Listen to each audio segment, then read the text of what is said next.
Imagine this for one moment, that we are one connection away from everything we want. One connection. It's not that far. If you imagine a mosaic, your piece is here and you're surrounded by other pieces. And one connection away from us is a whole nother world, is the rest of the mosaic.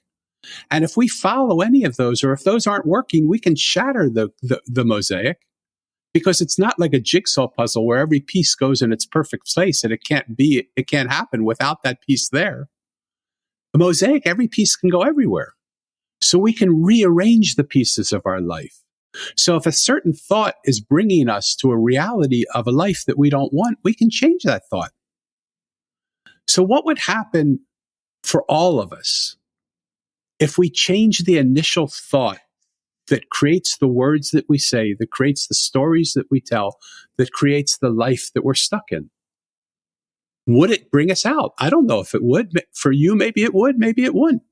And you have that right to decide that for yourself. But I at least want to turn your table over. And I at least want to say to people, what would happen if you just thought one different thought, and you're one connection away from thinking differently? How could you find that connection? How could you find that different thought? And are you willing to make that change? I'm Srini Rao, and this is the Unmistakable Creative Podcast, where you get a window into the stories and insights of the most innovative and creative minds who've started movements, built thriving businesses, written best-selling books, and created insanely interesting art. For more, check out our 500-episode archive at unmistakablecreative.com. Daniel, welcome to the Unmistakable Creative. Thanks so much for taking the time to join us. Hey, Srini, it's so good to be here. I've been looking forward to this for a long time. Yeah, you and me both. I know that we've made multiple attempts to record this conversation, and thanks to scheduling snafus and technical issues and a trip to India, that didn't quite happen. But I'm really thrilled that we're getting to do this at the very beginning of the year. So you, having heard many of my interviews before, Yes. I would like to start by asking you, what did your parents do for a living? And what impact did that end up having on the choices that you've made with your life and your career? Fabulous question. I grew up in a lower middle class family. My dad was a salesman and he sold glass. And this was in the time before shopping centers were big. And he just landed a deal to put the glass windows in the King of Prussia shopping center outside of Philadelphia. And it was only shortly after that he died. And so we grew up in a family that my dad was someone who could care less about how much money was in his bank account, but how much love was in his heart was the most important thing to him in the world. And I became like my dad. It didn't ever matter to me. He was my idol. He was my teacher. He was my God. He was everything I looked to, but he died with a mountain full of debt and one black suit in his closet because he gave to everybody else, even when he didn't have it. My mom was a secretary in a synagogue. And so she also contributed a little bit, but she was the type of mom who wanted to be home to make cookies and for us when we came home from school. So we lived in that Ozzie and Harriet. You may not even know who those people are, but in that Ozzie and Harriet lifestyle where we had a beautiful family, where there was tons of love. The only thing that happened is they weren't around long enough for me really to enjoy them. My dad died on July 4th of my 13th year in this world. And my mom 2 years later on July 4th of my 15th year. So I lost my parents 2 years apart on the same day. Wow. So when you saw the way that your dad died, you mentioned with a mountain of debt and one black suit, what decisions did you make about how you would live your life based on how he died? So fabulous. What was really interesting is when my parents passed away, I went to live with my mother's sister and her husband. And we didn't know them very well. We were in Philadelphia. They were in Kansas City, Missouri. And the change from the East Coast to the middle of the country was small in comparison to the change of the economic plateau that we were in to the one that we were going to. My uncle was a household name. He was R Block of H&R Block. And so I went from a lower middle class family to one of the elite families, and certainly in Kansas City, if not in the country. And he looked at me and he said, I see in you the ability to start at the bottom, pushing a broom, and over time to take over my company. I believe you will be in my seat because I don't have any sons. And it was in a time, it sounds crazy to say it, but it was in a time when men did not give their companies over to their daughters. They gave them over to their sons. And he didn't have any sons. So he saw me as the opportunity to continue his lineage in the company that he had started. Wow. Do you have children? Yes, I have a 29-year-old developmentally delayed daughter. Wow. Having lost your parents at such a young age, I wonder what impact that has had on the kind of parent that you've been. Oh gosh. You can only imagine. There is no greater pain than losing your everything. I mean, my dad was my everything. I love my mom too, but my dad, we would walk down the boardwalk in Atlantic City, which was then a bigger place to go. And I would hold on to his ring finger, and I was 4 years old, but the way we walked was the same way. I had the same sort of gait that he had. And people would just turn around and look at us because they would say, I was the mini me before there was a mini me around.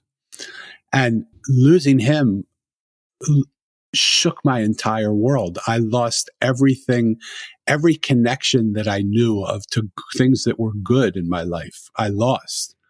And it's no wonder now that I am working with people to help them reconnect to a world that they're disconnected from.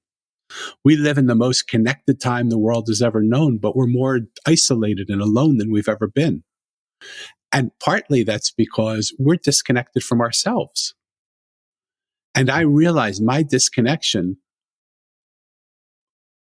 it completely changed my world. I realized that I was searching my whole life for the place that the adults told me was where my parents were, which was a place called heaven. And I had no idea where that was. So I walked away from the opportunity to run H&R Block. I walked away from an opportunity at Hay House that I helped them grow, a publishing company where I helped them grow from $3 million a year to $100 million over the course of 10 years in sales. Because that wasn't the heaven I was looking for. I was looking for that place where my mom and dad were, that I could reunite and reconnect. And I think all of us, maybe it's just my own particular journey, but I think all of us are looking for that place to reconnect to that place where we initially disconnected from, to reconnect to who we are and what we are. Let's pause there for a minute and see where that takes you and your question. The funny thing is, I realize, and I wrote about this a few days ago in a post on our blog. It was a piece titled "On the Time We Have Left with the People Who Matter Most to Us," and I've said that this is something that we take for granted. This is something that we squander, and we spend exorbitant amounts of time. So I think part of what prompted me to write that was there was a Spanish video, the viral campaign thing that went viral, and it was for a liquor brand. And the premise of it was basically they would bring these people into a room together. They had a gay couple, a mother and son, a couple of best friends, and they would basically tell them, say, hey, by the way, based on statistics and data, we can actually calculate how much time you guys have left to spend with each other. Would you like to know? Wow. And you can find this calculator online if you look for it. But what was shocking was how little it was. People thought it was years, and it ended up being days. Just based. I see my dad once a week, and the total time came out to 23 days is what we have left. Yeah. And yet, we spend literally you'll spend something like 500-600 days of your life staring at screens, browsing the internet, doing all this other stuff.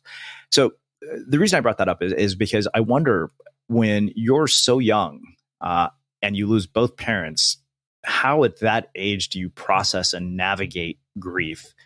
And how has your perception of the experience changed with age? Gosh, huge, great question. Deep question, great question. I think I did what everybody else, what I assume other people do, is it was so overwhelming for me at that point. Either it would roll me over and destroy me, or I put it into a room that I didn't even want to look at. I took my grief and I said, this is just too big for me to even comprehend. So I'm going to just go numb. I'm going to build a wall around myself to protect myself. I'm going to silo myself in that protection. I'm going to paint around that wall to make people think that when they see that wall, it's me, and to have them believe that they're seeing a beautiful version of me. While all the time, really what was happening is I was sitting quivered up in a fetal position, crying my eyes out, wondering, why did I lose? Why would this happen to me? And why was I now suddenly so separated from a world that I knew? None of my friends had lost their parents. I was so different from everybody else. And I saw what it caused me to do is see a world that was so completely the opposite of the world other people saw. While other kids were out running and playing, I was wondering what had happened. Why me? What was going on? What was this meant for? And it was Independence Day in America. It was Independence Day. And I thought, oh God, that means I have to be independent. But it was only in writing my book, The Mosaic, that I realized that we are not meant to be independent. We're never meant to do this alone. We can't do things alone. In fact, when we do things together, it's so much more valuable and we can do so much more. And the things that we can actually see when we come together is so much greater than the things we see on our own. But for 60 years, I lived with the message of my parents are trying to tell me to be independent. Until when I wrote The Mosaic and I sort of found that place, that heaven that I was looking for, when I reconnected with them through the writing of that book, what I realized is I had gotten the message entirely wrong. What they were saying is, independence means death. When you cooperate with other people, when you work together with other people, when you build things together, that's where life is. So it's a huge revelation for me, and it only came in the last few years. And it's such an interesting message in a culture where we have such a high level of individualism. And, a couple of months ago, and most of you will have heard it by the time you're listening to this, we had an interview with a guy named Will Storr who wrote a book called How We've Become So Self-Obsessed and What It's Doing to Us. And what you're talking about is such a contrast from that. Yeah, well, it really comes, Srini, it comes down to this for me. We have experienced, I'm going to, let me not say we, because I don't mean to papalize this or make this a teaching. Let me talk from my own personal experience. The pain that I've gone through in my life has made me want to protect myself, because who wants to experience pain? So I've created these walls around me and these silos that have isolated me. And I started to wonder why I don't feel the fulfillment in the connections that I am having, because I have great friends and I have good connections. But how can I have great friends and good connections when my silo is meeting your silo, when my wall is meeting your small wall, but I'm not letting you behind that wall and you're not letting me behind that wall? And so the connections we're having are silo to silo, not person to person. And that leaves us empty, because our whole life we're taught, in order to be successful, copy what this person's doing.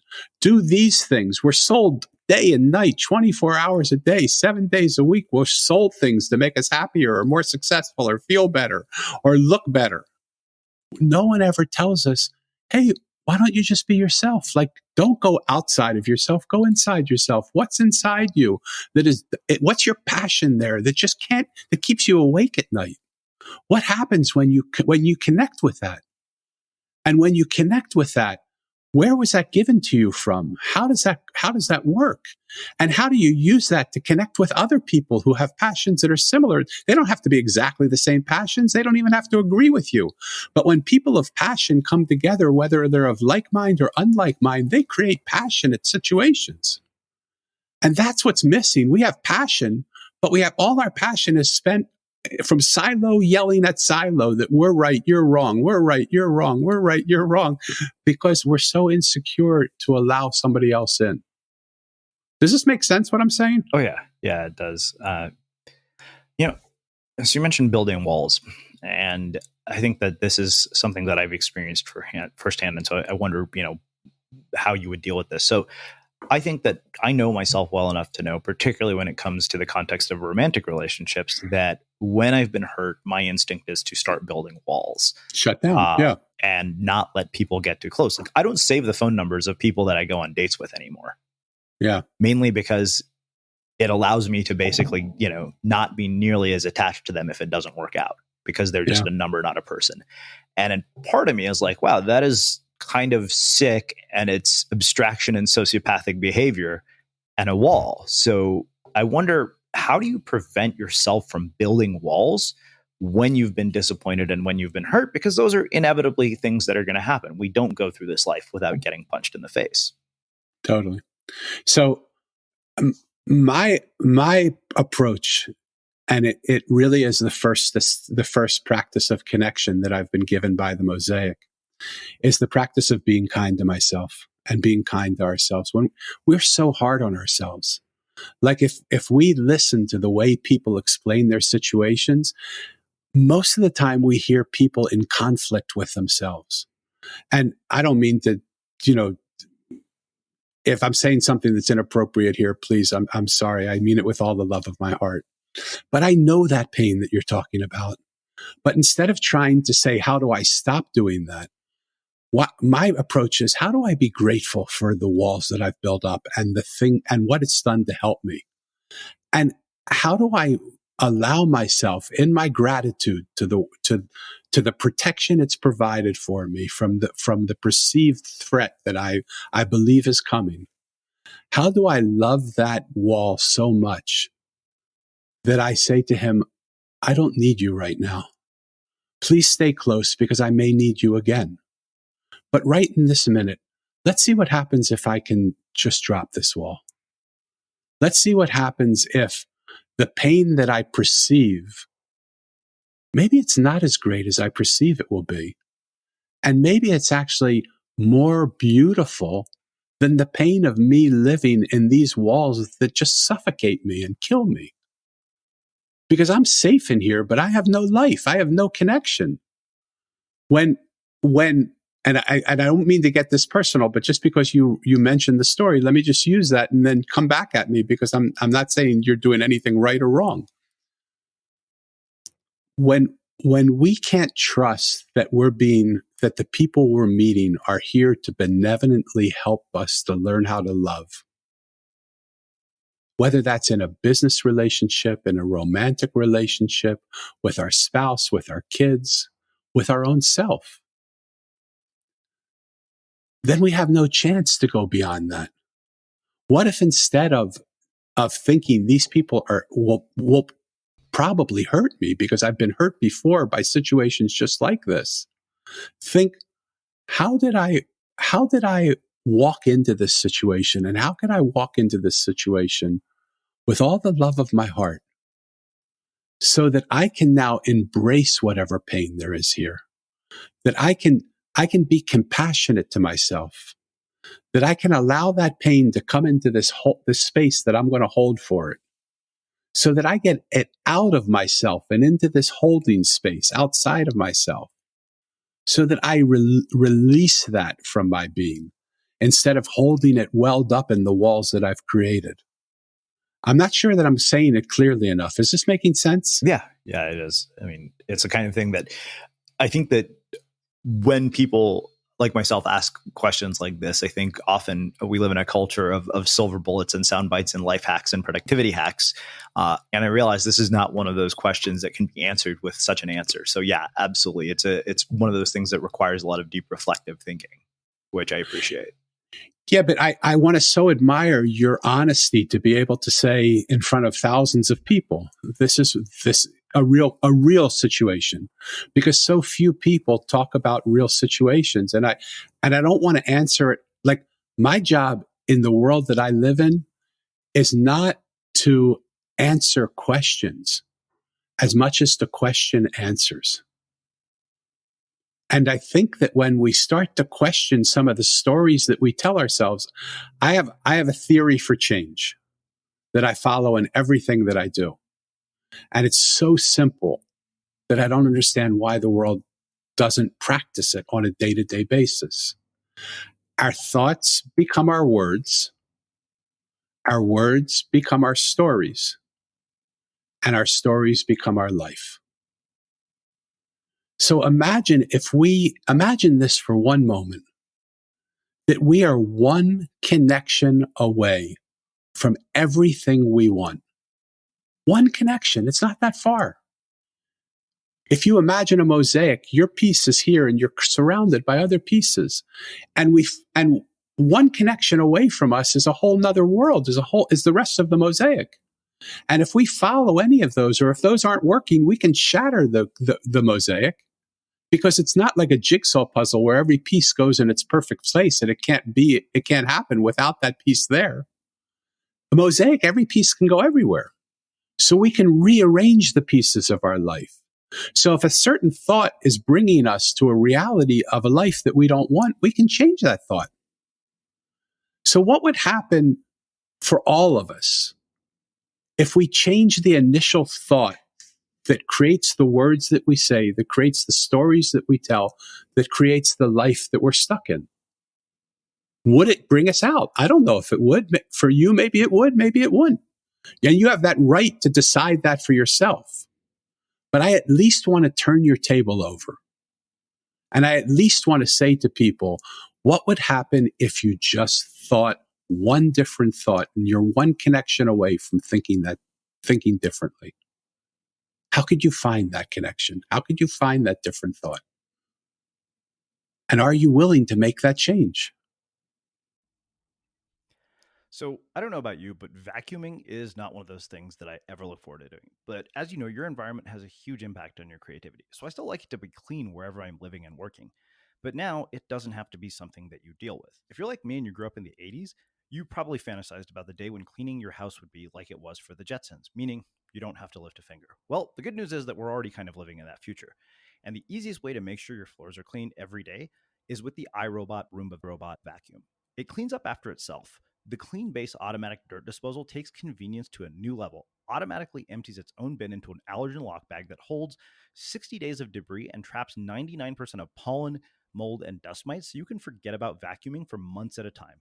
Let the Roomba clean for you instead. It learns your home, finds dirt, and empties itself on its own. It's got powerful cleaning performance made effortless. Remember, if it's not from iRobot, it's not a Roomba. To learn more, go to irobot.com/unmistakable. Wow. Earlier in our conversation, you mentioned that your mother was a secretary in a synagogue. So I had to ask, what, if any, were the religious and spiritual upbringings and messages that you received growing up? My dad was an Orthodox Jew, and my mom was a Reformed Jew. So we grew up pretty confused. No, we grew up with religion as a cultural thing, not a spiritual thing. But when my parents passed away, I thought, God, the adults told me my parents are in heaven. Who speaks of heaven? Religion speaks of heaven. So I set out and searched for to go to India to find a teacher to help me understand the ways of the world.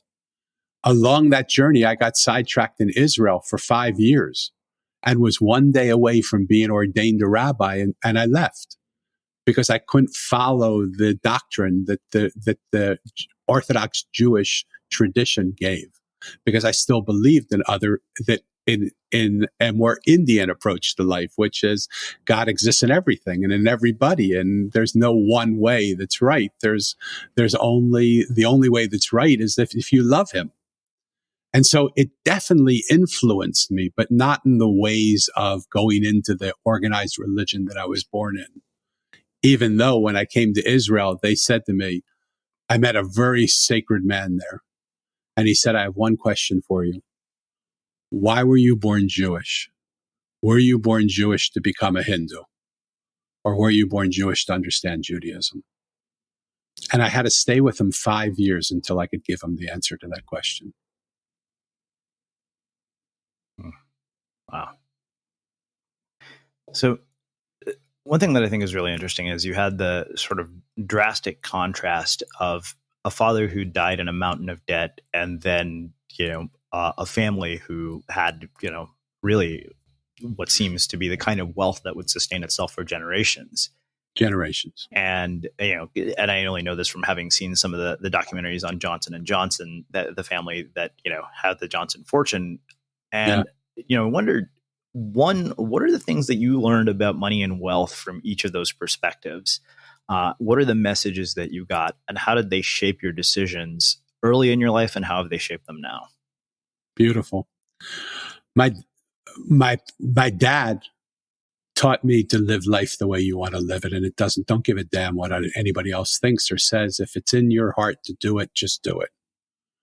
My uncle taught me so many things, but the thing, unfortunately, that I probably took away from it, that has shaped my life more than anything, is when I sat down with him. He asked me, are you going to take me up on my offer? And I said, I need a year to watch you. And he said, do you know 99.9% of the people in the world, if I told them that I was going to start them pushing a broom and that 10 years later they were going to be sitting in my seat, would have said, when do I start? Where's the broom? And I said, just our rotten luck that I'm the 0.00001%. Because you've had 3 months to watch me to come to this conclusion for yourself.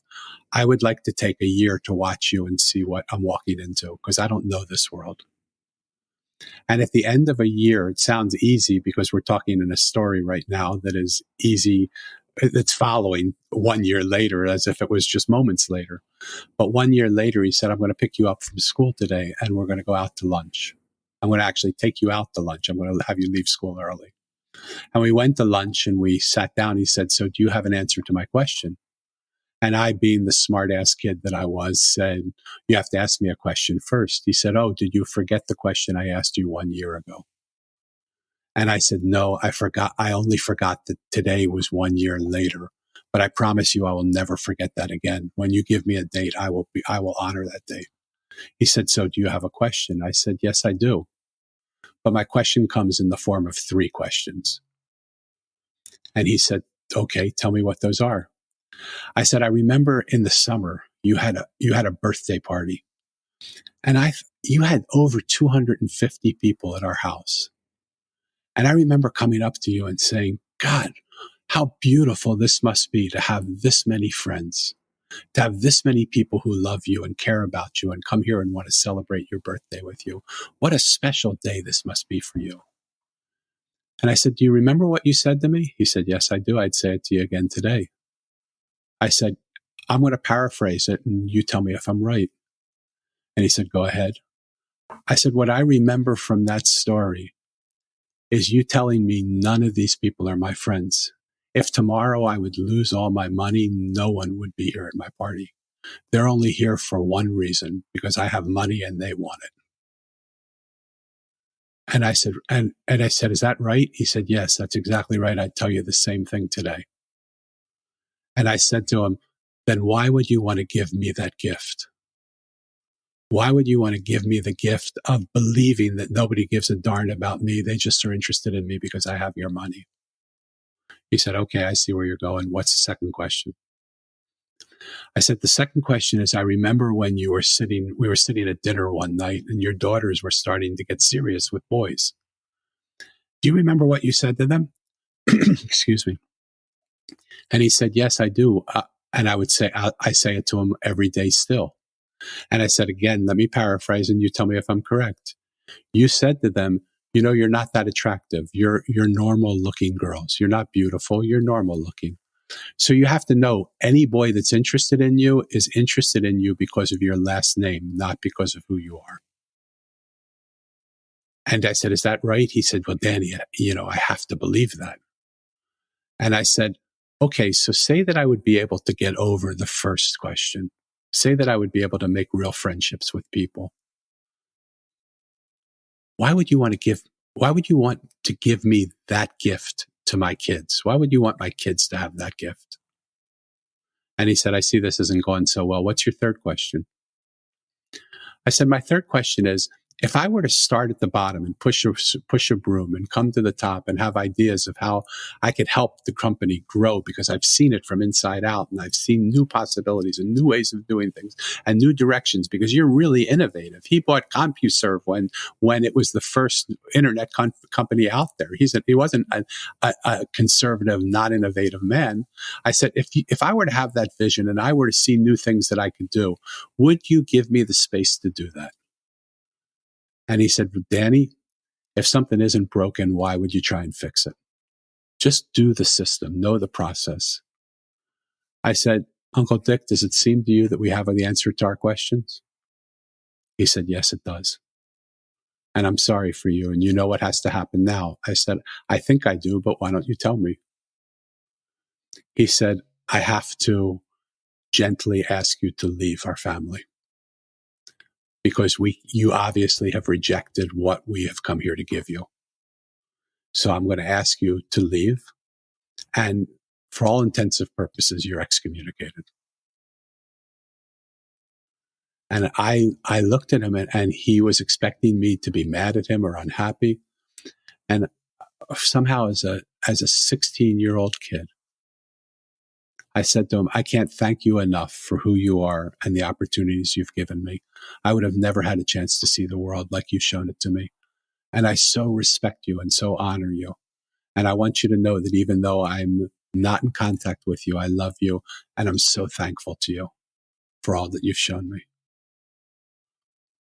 And so over the course of years, what's happened is I've had this thought in my head that people who have a lot of money also don't have the charmed life that we believe they have. They have a lot of something, but there's something really unfulfilled inside themselves that doesn't allow them to connect to people in a way that's meaningful and rich, because they always think people want something from them. And I see it even in the world that I live in. I have friends that call me up and say, well, you've got to get on this MLM that I'm doing, or you got to get a part of this program, or you have to hire me to help you do this. What's happened to just being friends with each other? What's happened to just loving each other and not selling each other? I'm so tired of people trying to sell me things and sign me up for a program, or sign me up to prosper them, or sign me up to do something. Why can't we just be friends? Why can't we just listen to each other and love each other and hold the space for each other to figure things out on our own? Does that answer your question? Yeah. I'm getting chills listening to you talk about this, so I just didn't want to say anything. What did you do after? Where did you go? How did you get from there to Hay House?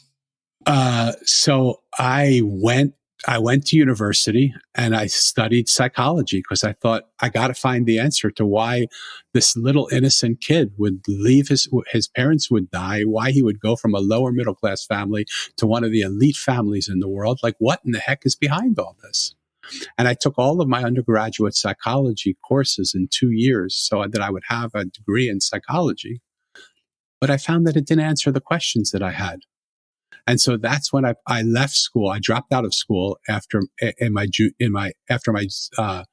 freshman sophomore year. So I did 2 years of college. At 17 and a half, I put my thumb out on the road and started to hitchhike around the world. And I spent about 6 years hitchhiking around the world. I went to seminary during that time in Jerusalem, Israel. That's when I left there. I went into religion to see if religion had answers. Religion didn't have answers. I went to yoga to see if yoga had answers. I spent 20 years, 10 years as a monk in a monastery, in a yoga community, being a monk. And and then 10 years as a householder, as a married man, running businesses and working in companies. And still I didn't find my answers. Because the premise of what I was trying to do was a belief system that I had to do it on my own. Because I believe my mom and dad died on Independence Day to teach me independence, to teach me don't count on the world around you. You can't count on the world around you. And it's really only in the last 3 years that I found my purpose and I found my peace, which is the building of this mosaic, which is helping people see we're all parts of something much greater than we are. And it's in the coming together with others that we accomplish amazing, spectacular, beautiful things that we never even saw possible when we were standing on our own. My premise was wrong. And I don't beat myself up for it because it taught me so much. I fought so many battles with the belief that I can do this. No matter how many times I get knocked down, I can stand up again. No matter how much I do, I can always get up. I. But I went, my I of ego I went to I of a Jewish I. Like, what in the heck am I doing, right? It's so much easier to just ask somebody for help. To just be vulnerable enough to be open to say, this is what I need. This is who I am. This is what we've come for. How can I help you? How can I give you what you need? And how can we help each other grow and prosper together? And so what it's made me see is the paradigm of the world we're living in, which is a vertical paradigm of I know and you don't. And so I'm going to teach you, or I'm going to help you, or I'm going to fix you, is deteriorating. And there's a new paradigm that's a Mosaic paradigm where just all of us coming together find answers to things that we never saw possible. I'm sure you're aware of swarm intelligence, right? Mm-hmm. I believe that's the new modality. When you look at birds fly, they don't have a leader. They just all fly in sync with each other. When you look at the way fish swim, same thing. And there are people that are doing work in swarm intelligence where they just have 60 different people in different parts of the world with a mouse that and the ability to move something in the middle of a circle with answers around the circle, and none of them know the answers on their own. None of them would predict that the answer that they landed on as a group would be the answer that they would choose. Not one of them. But the answer that they choose is the right answer. There is something that we don't see yet because we're so caught in just seeing our own ego and seeing and defending ourselves and living in our silo of pain. That when we dissolve that, when we get out of, look, I'm a proponent of like-minded communities. I love them. It was so important to me when I was a lone wolf to find other people of like mind that I could be a part of. But like-minded communities that once saved me are now destroying the fabric of what I believe is our reality. Because those like-minded communities have become silos that are getting bigger and stronger and wider and deeper. And the gaps between them are becoming larger and deeper and fuller. And we are just sitting on sides of the fences, yelling at each other, saying, we're right, we're right, we're right, we're right. It's time for us to melt those silos down, to come together as like and unlike minds, to listen to each other, to hear what possibilities would exist if we would only allow each other to influence each other. Wow.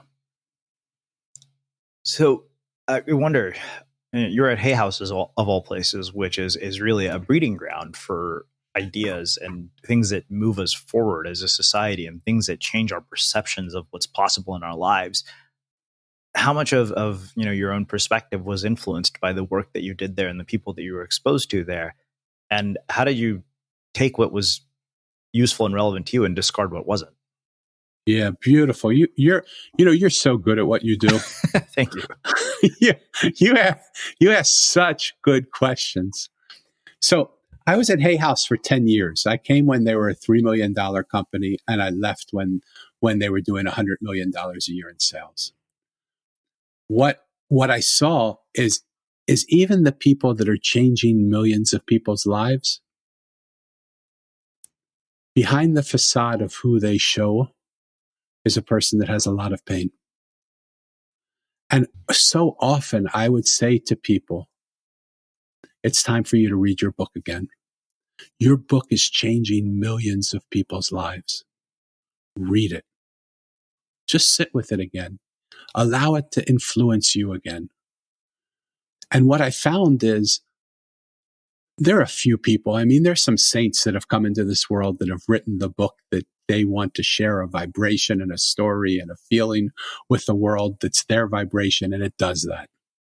I can think off the top of my head. I followed Yogananda, Paramahansa Yogananda. He wrote a book called Autobiography of a Yogi, a must read for anybody. And in that book, you just are absorbed, not with just the words that you say, but the space between the words, the vibration of the book. And it changes you to just read it. But most people write the book that they most need to read. And when I would see time after time after time after time again, that I would say to the people, they were my friends because I didn't want anything from them. I would never say to everybody else was, woo, woo, what can you do for me? How can you help me? I was doing my job. My job was to help them be the best they could be. And I never asked anything from them. I remember sitting around the table at dinner with a celebration of our authors, and every single one of them said around the table, there's one person here we want to help. And none of them said the name until at the end. They must have talked about it before. They said, Danny, it's you. You have never asked us for anything. Everybody else has asked us for something. Why won't you let us help you? And I said, it's not my job to ask you for your help. So there were two things I saw in that: my lack of vulnerability and my desire to just give. But my lack of vulnerability, I don't want to lose, because here were people who were top shelf people that just wanted to help me. But I wouldn't let them in. And so part of what I've learned now as I go into life is, how can I be more vulnerable? How can I bring down those walls that I have around me, where I have to be the one that's always the right one, the good one, the one that, the strong one, the white knight shining in armor who rides into the room and says, get out of the way. I'll take care of this for you.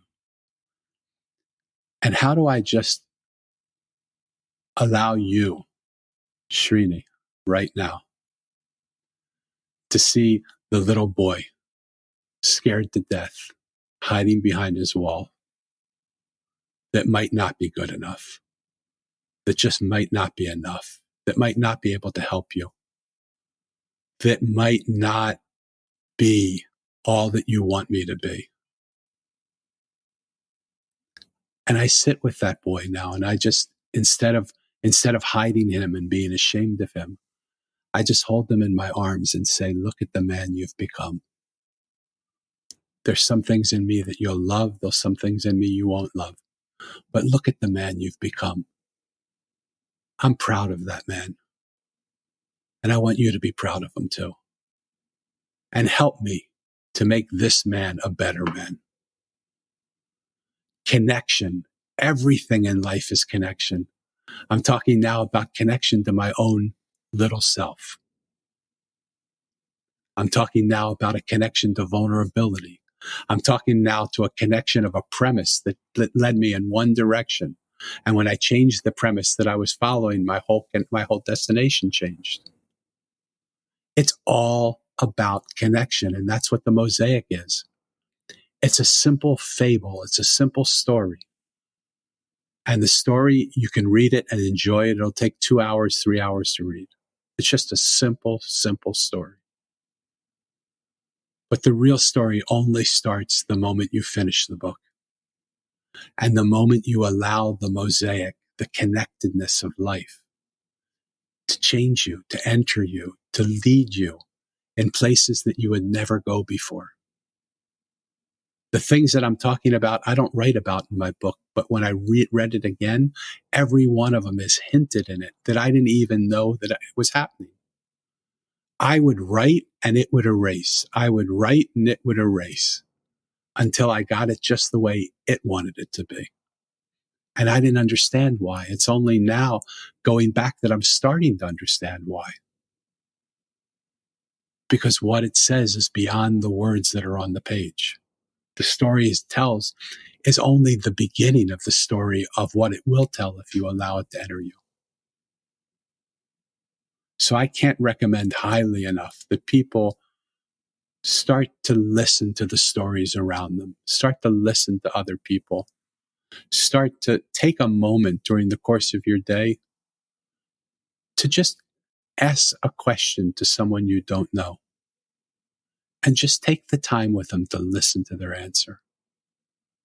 That's really the story of the Mosaic. Mo, in his search for heaven, met up with all these characters, normal, ordinary people, a street worker, an artist, a trash man, a juice maker, a mirror maker, a gardener, common, ordinary people, not the standard archetypes that you think are the ones that lead you to heaven. But every single one of them, when he sat and listened to their story, left him seeing a different person than the one he saw before he came. And I believe that if we would take the time to listen to each other, what we would see would be remarkably different than what we saw coming in. And that's where innovation happens. That's where change happens. That's where miracles start to happen. That's where understanding happens. That's where kindness happens. That's where everything that we need in the world now exists. But we spend our time talking. Listen to me in this interview. I'm talking so much rather than listening. And I think I had to write this book because one day I'm going to learn how to listen more than I talk. But so be it.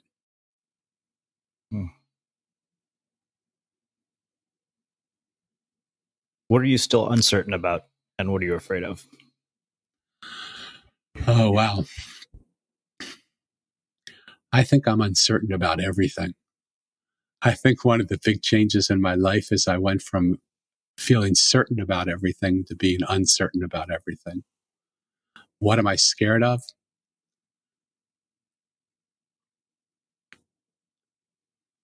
As hard as it is to actually hear myself say the word, I'm scared of intimacy because I've had so much pain in my life.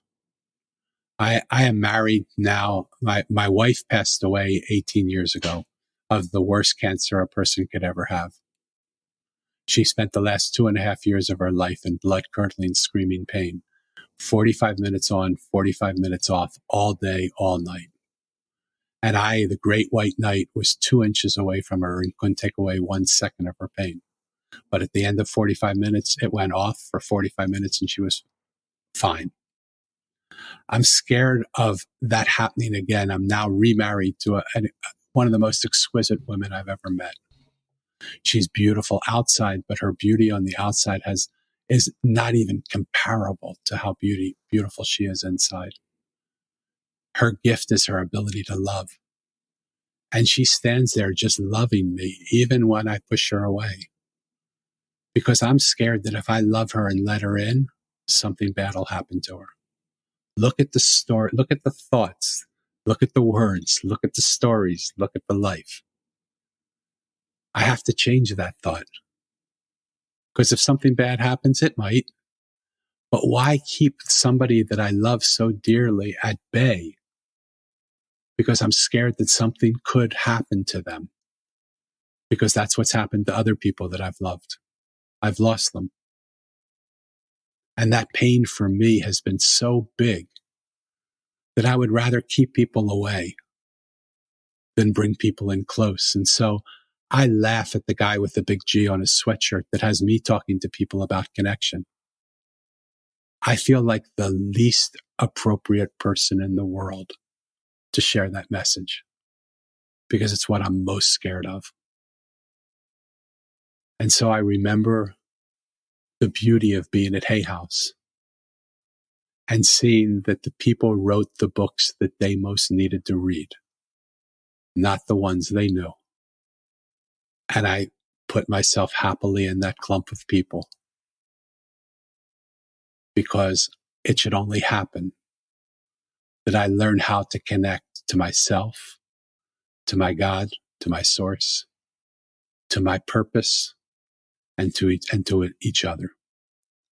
Those are the 4 connections essential for everybody living in this world.